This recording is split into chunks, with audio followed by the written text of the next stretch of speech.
Volvo 210B Prime မှာပါတဲ့အစိတ်ပိုင်းလေးတွေကိုဘယ်နေရာမှာဘာလေးတွေရှိရဲဆိုတော့ကိုရှင်းပြထားတဲ့ပုံလေးနဲ့တော့သူ့ရဲ့လှုပ်ဆောင်ချက်လေးတွေပါကျွန်တော်နည်းငယ်လေးရှင်းပြခြင်းပါတယ်ပထမဆုံးစမယ်ဆိုရင်ကျွန်တော်ဒီဘက် EMS2 ဆိုတဲ့နေရာနေစလိုက်မယ်နော် EMS2 ဆိုတာကကျွန်တော်တို့ဒီ Volvo engine တွေမှာအရေးပါဆုံးဖြစ်တဲ့ကျွန်တော်တို့ engine controller လို့လည်းခေါ်တယ်ဗျ EMS2 လို့လည်းခေါ်တယ်အစိပ်ပိုင်းလေးပဲဖြစ်ပါဗျသူ့ရဲ့လောက်ဆောင်ချက်အဓိကတော့ဒီကျွန်တော်တို့ engine မှာရှိတဲ့ sensor တွေအကုန်လုံးကိုထိန်းချုပ်ထားပြီးတဲ့ကွန်ပျူတာပေါက်ပုံစံပဲဗျကွန်ပျူတာပေါက်လို့ပဲကျွန်တော်လွယ်သုံးလိုက်တော့မယ်နော်ပြီးတော့ရင်ဒါကသူ့ရဲ့အဓိကလောက်ဆောင်ချက်ပေါ့ကျွန်တော်တို့ဒီကောင်လေးတွေကတော်တော်အရေးကြီးတယ်ဗျဘာလို့ဆိုတော့ဒီ Volvo set တစ်စီးလုံးမှာဒီကောင် short ကျသွားတာပဲဖြစ်ဖြစ်ဒီကောင်အဲ့ဒါတခုဖြစ်သွားတာပဲဖြစ်ဖြစ်ကျွန်တော်တို့ engine ကတော့set နှိုးလို့ရတော့မှမဟုတ်ဘူးဗျဒီ engine set နှိုးလို့မရဘူးဆိုလို့ရင်ဘာမှဆက်လုပ်လို့မရတော့ဗျသူ့ကိုကျွန်တော်တို့သူ့ဖြတ်တာဟိုအတိအကျဆုံးဖြစ်စီမယ်နီးလန်းကတော့ကျွန်တော်တို့ပထမဆုံးအနေနဲ့ကျွန်တော်ဒီ monitor ရှိရဗျ monitor မှာရှိတဲ့ engine wire alarm တို့ battery charging alarm တို့ကတော့ဖွင့်ပြီးလင်းရမယ်ဗျတကယ်လို့ဒီ set တစ်စီးဟာပြစ်ထားတာကြာသွားမယ်ဆိုလို့ရင်ပထမဆုံးကျွန်တော်တို့ stop ဖွင့်ကြည့်လိုက်တော့ engine wire ချက်မီးမလင်းဘူး battery မီးမလင်းဘူးဆိုလို့ရင်ကျွန်တော်တို့ဒီဘောင်းနဲ့ဖြစ်နိုင်ကြီးကတော့နည်းနည်းများတယ်ပေါ့ဗျာဒါပေမဲ့ကျွန်တော်တို့ဒီဘောင်းဆိုပြီးတော့အရင်ပထမဆုံးအဖြေထုတ်လိုက်လို့မရသေးဘူးတခြား line တွေကိုလည်းပြန်လိုက်စစ်ကြည့်မှရမယ်ဗျဒီဘောင်းနဲ့ချုပ်ထားတဲ့သူရဲ့ fuse ပုံနေနောက် battery line နဲ့အကုန်ပြန်လိုက်ကြည့်မယ်ဗျနော်အဲ့တော့နောက်ဆက်တစ်ခုကကျွန်တော်တို့ဒါကတော့ဒီနေရာလေးကိုပြချင်တယ်ဗျဆိုတော့ဒီနေရာကျွန်တော်တို့ဆက်ရဟိုဘက်ညာဘက်ချမ်းနေပြီးတော့တက်လိုက်မယ်ဆိုလို့ရင်နာ battery can ရှိတယ် battery can ရဲ့အပေါ်မှာကျွန်တော်တို့အဖုံးလေးနဲ့ဖုံးထားတဲ့နေရာရှိတယ်အဲကောင်လေးကတော့ကျွန်တော်တို့relay bar ပေါ့ relay bar မှာဆိုလို့ရင်ကျွန်တော်တို့ဒီ set တစ်ခုလုံးအတွက်ထိန်းချုပ်ရတဲ့သူ့ရဲ့ relay လေးတွေပါတယ်ပဲကျွန်တော်ဒီ relay ကတော့သုံးတဲ့ဟာကသူ့ရဲ့ function တမျိုးစီကိုတုံးပေးထားတဲ့အပိုင်းကြီးရှိတယ်ဗျဒီနေရာမှာကျွန်တော်ပြောပြလို့မရသေးဘူးဗျသူ့ရဲ့ diagram မပါတဲ့အတွက်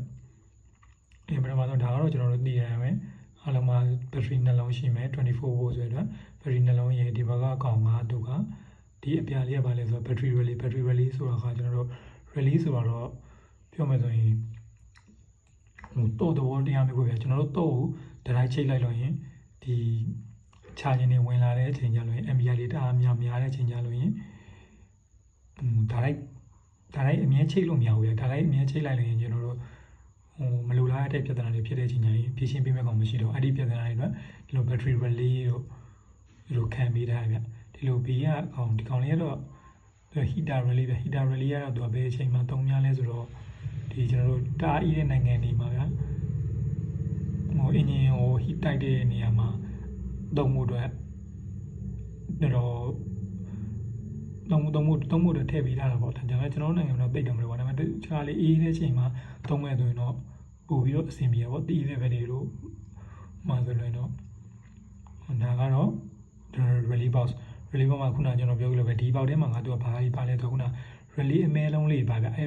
အမဲလုံးလေးကသူက home line ရှိမယ်ဗျမီး line ရှိမယ်ပြီးလို့ရင်ဒီကောင်ကဒီထဲမှာECU နဲ့ချိန်ထားတဲ့ line နေပါအောင်တော့မယ်တချို့29နေမှာဆိုတော့ကျွန်တော်ဒီထဲမှာရုံလေး relay လို့ခေါ်တဲ့ကျွန်တော်တို့ဒီ travel speed ကို chain လုပ်ပေးတဲ့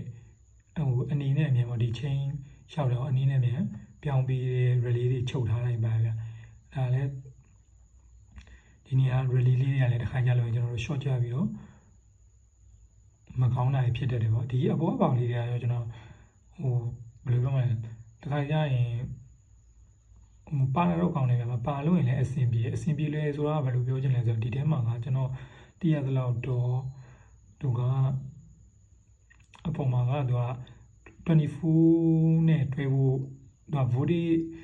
converter ပေါ့ body converter ဆိုတာသူ့ရဲ့သဘောတရားကျွန်တော်ဒီဆက်မှာတောင်းတာက24ဖို့ဗျာ24ဖို့ကိုသူကဒီဆက်မှာတခါကျ radio တွေပါပဲအဲ့ကောင်တွေကသူက power input ကတွဲဖို့လောက်ကျွေးရမှာတွဲဖို့လောက်ကျွေးဖို့အတွက် body ကိုပြန် short ချပြီးဖို့အတွက်တုံးနဲ့ဟာပါမယ်နောက်တစ်ခုကတော့သူကနောက်တစ်ခုကကျွန်တော်ဒီ diagram ထဲမှာမိနေကြနောက်ဆုံးတစ်ခုအနေနဲ့ကတခါ engine ကမ်းပါပဲ engine ကမ်းပါပဲကျွန်တော်တို့ Volvo 21နေမှာက DCE engine ကိုသုံးလိုက်နော် DCE engine မှာတော့သူက type 2မျိုးရှိရဗျ DCE EAE3 ရယ် DCE EE2 ရယ်ဆိုပြီးရှိရယ်ဒါပေမဲ့ EAE3 ကတော့ကျွန်တော်တို့ဘက်မှာတော့ရှားလားမရှားလားတော့ကျွန်တော်လည်းသိကြပါမပြောတော့ပါဒါပေမဲ့သူ့ရဲ့ကွာတာလေးကတော့ဒီကောင်က ING ကပါခေါ်ရတယ်ဗျING ကပါပါတာနဲ့မပါတာလောက်ပဲကွာတယ်ဗျကျွန်တော်တော့တိတ်ပြီးတော့ထွေထွေမရှိဘူးဗျဒီလိုဒါကတော့ကျွန်တော်တို့ engine set တစ်ခုလုံး hydraulic ပိုင်းလုပ်ဆောင်ဖို့အတွက်အဓိကရေးပါတယ် main ဘက်နေရာပဲဗျဒါက 240B prime ဒါက 290B prime 290B prime မှာဆိုရင်ဒီဇိုင်းတွေကတော့ engine design တွေကတော့꿰သွားမယ်ဒါပေမဲ့ဘာလဲလောက်ဆောင်ချက်တွေကတော့ခြုံငုံသွားဖြစ်တော့တူတူပဲဗျဒီနားမှာဆိုရင် engine controller ပါမယ်သူရဲ့ brake relay ပေါက်တွေရှိမယ်ဒါတော့ engine သူရဲ့ engine model တော့꿰သွားမယ်ဗျ engine model ဒီ 290B brand တွေမှာကျတော့ D7E EAE3 ရဲ့ D7E EAE2 ရဲ့ဆိုပြီးတော့꿰သွားမယ်ဗျနောက်တစ်ခု electronic control system overview electronic control system overview ဆိုတော့ဒီကျွန်တော်တို့ဘယ်လိုပြောပြရလဲဒီ computer ဘောက်ထိန်းချုပ်တဲ့အပိုင်းကိုအချင်းချင်းအနေနဲ့ပြောပြထားတာဗျဒီကောင်ကဒီ metric တို့ figure လို့တော့ကျွန်တော်မသုံးဘူးတဲ့တော့ကျွန်တော်တိတ်ပြီးတော့ရှင်းမပြတတ်သေးဘူးဗျဒါပေမဲ့သူကပြောမယ်ဆိုလို့ရင်သဘောတရားကတော့ကျွန်တော်တို့ကားတွေမှာ computer ဘောက်ထိုးသလိုမျိုးပဲဒီဆက်မှာကျွန်တော်ခေါင်းကန်းထဲမှာပါတယ် socket ကနေပြီးတော့ဒီ computer နဲ့ချိန်ပြီးတော့ diagnostic 2ပဲအဲ့ဒူတော့ကျွန်တော်မသုံးဘူးသေးဘူးဗျဟုတ်လားဆိုရင် electronic control system overview မှာပထမဆုံးအနေနဲ့ကျွန်တော်တို့ခုနပထမရှင်းပြခဲ့တယ်ဒီကောင်က air cleaner အောင်နာမှာပါတယ် EMS2 engine controller ဒီကောင်က VCU ကတော့ကျွန်တော်တို့ဒီ operator ကန်းရဲ့ operator နောက်ကျောဘက်ကကာဘာအောက်ခြားထဲမှာရှိတဲ့ VCU ပေါ့ဒီဘောက်ကလည်းရေးပါတယ်ဗျသူ့ရဲ့နှုတ်ဆောင်ချက်ကလည်းဒီ set တစ်ခုလုံးအတွက်control လုပ်ထားတဲ့ဘက်ဒီမှာပါတယ်ဗျာနော်သူက error code တက်တယ်ဆိုရင်သူက MID 128နော်187ဆိုရင်ကျွန်တော် VCU နဲ့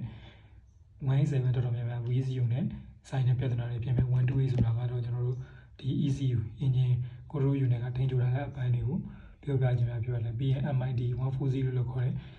IEC ကတော့ကျွန်တော်တို့ monitor ပေါ့အလွယ်ခေါ်လာမယ်ဒီနေရာတော့ဒီလောက်ပဲဗျဒါတော့ hydraulic ဘက်နေရောက်ပါပြီဗျ hydraulic ဘက်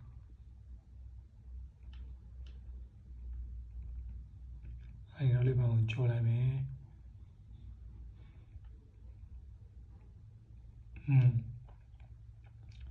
ဒီနေရာမှာကတော့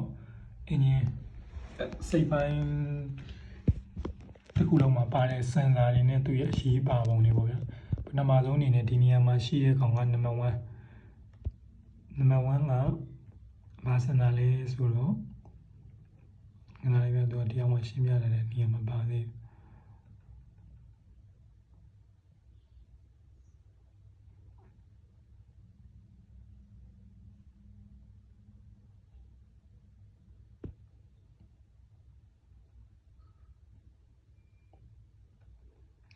radar ပေါ့ခုနကING ပါ